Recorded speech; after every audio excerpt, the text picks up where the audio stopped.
Salut chers amis, c'est avec joie que nous partageons encore autour de lectures que l'Église nous propose pour le troisième dimanche du temps ordinaire de l'année B. Inspiré par l'évangile de ce 13e dimanche, j'ai quelque chose à vous partager. Le miracle de guérison en faveur de la femme qui a beaucoup souffert durant 12 ans, ayant l'hémorragie, et la guérison de la fille de Jaïr, un des chefs de synagogue, peint parfaitement l'image des 5 secrets que nous allons considérer. Les 5 secrets de la réussite. Et l'image élargie de ce dimanche nous présente le livre de la sagesse, le chapitre 1, verset 13 à 15, chapitre 2, verset 23 à 23, et 2 Corinthiens, chapitre 8, 7, 9, et 13 à 15, et l'évangile selon saint Marc, chapitre 5, verset 21 à 43. Les 5 secrets qui nous poussent à la réussite.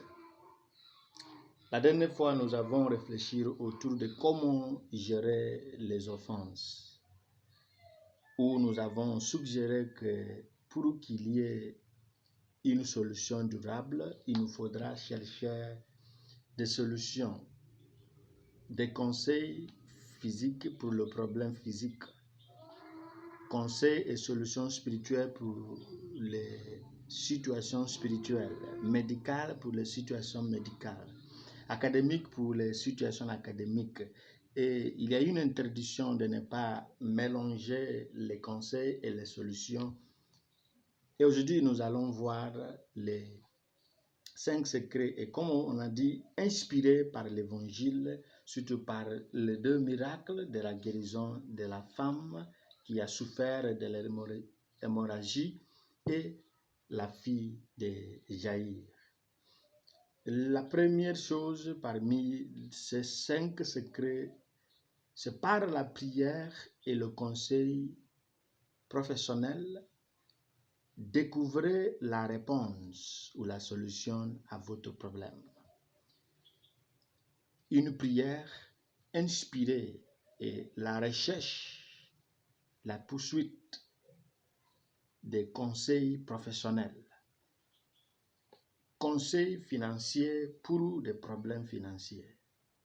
Conseils spirituels pour des problèmes spirituels. Conseils académiques pour des problèmes académiques.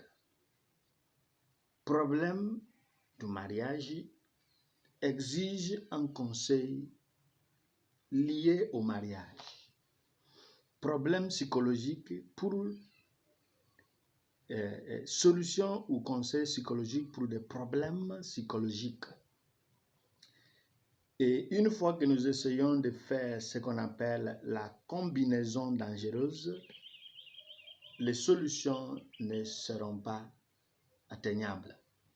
Deuxième secret, soyez prêts à rediriger toutes vos énergies spirituelles et physiques vers la réponse à votre problème, ce qu'on vient de découvrir à travers les conseils professionnels. Le troisième secret, c'est marcher de manière pratique vers la source de cette réponse. On a dépassé le niveau de la prière et de la recherche pour le conseil. Et on a découvert, on est convaincu que cette piste détient la solution à une situation problématique humaine. Sauf si c'est une situation problématique causée par Dieu, ce que l'homme n'est capable de résoudre. Le troisième secret nous pousse à marcher d'une manière pratique vers la solution. Quatrième, c'est d'éliminer de votre compagnie toutes les choses et toutes les personnes qui ne partagent pas la même vision que vous. Surtout au cours de cette poursuite de la solution. En vérité, il y a des choses ou des personnes dont vous devez vous séparer si vous voulez réussir dans la vie. Il faudra une séparation. Et ce n'est pas une invitation à, si vous voulez, haïr ou à insulter ces personnes, mais une séparation nécessaire. Une séparation nécessaire.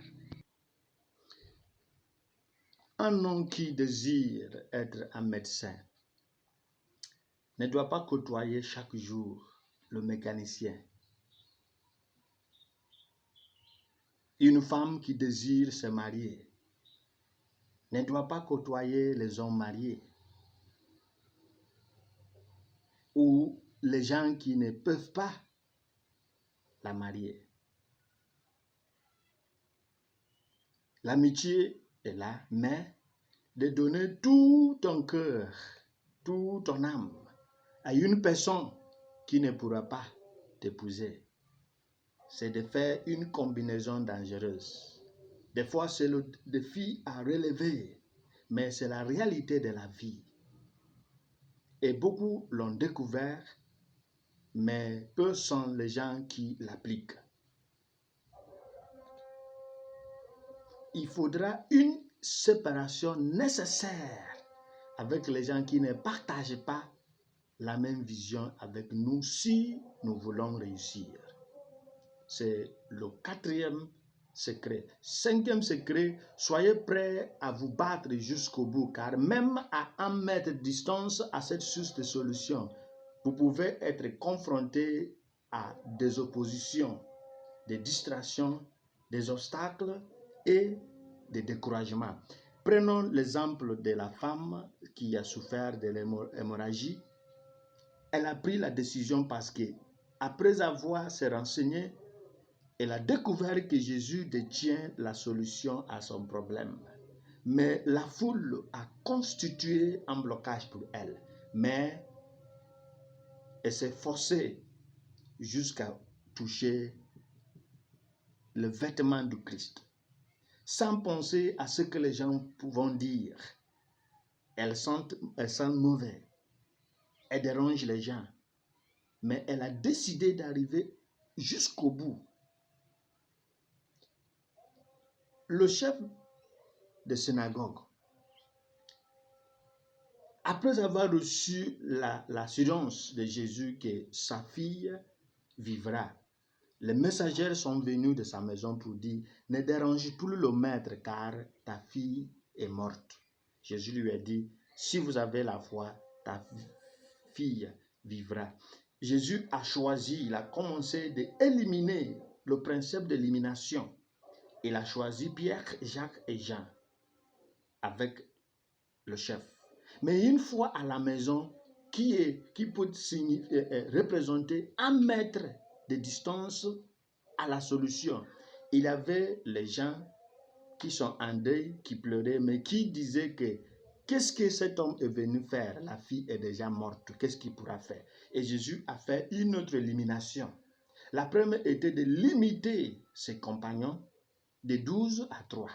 Et maintenant, il fallait éliminer tout ce qui se trouve dans la famille. Il a pris l'homme, sa femme et ses 3 compagnons. Et vous imaginez ce qui était la fin. C'était l'époque, l'expérience de Talitha Koum. Et la solution était possible. Parce qu'il y avait une élimination de toutes les personnes qui ne partagent pas la vie du miracle, qui ne croient pas au miracle de la restauration de la vie de cette jeune fille. Pour qu'il y ait la réussite, il faudra se séparer avec quelques-uns. Que le Seigneur nous donne la grâce de comprendre sa parole et de l'appliquer dans notre vie au nom du Père et du Fils et du Saint-Esprit. Amen.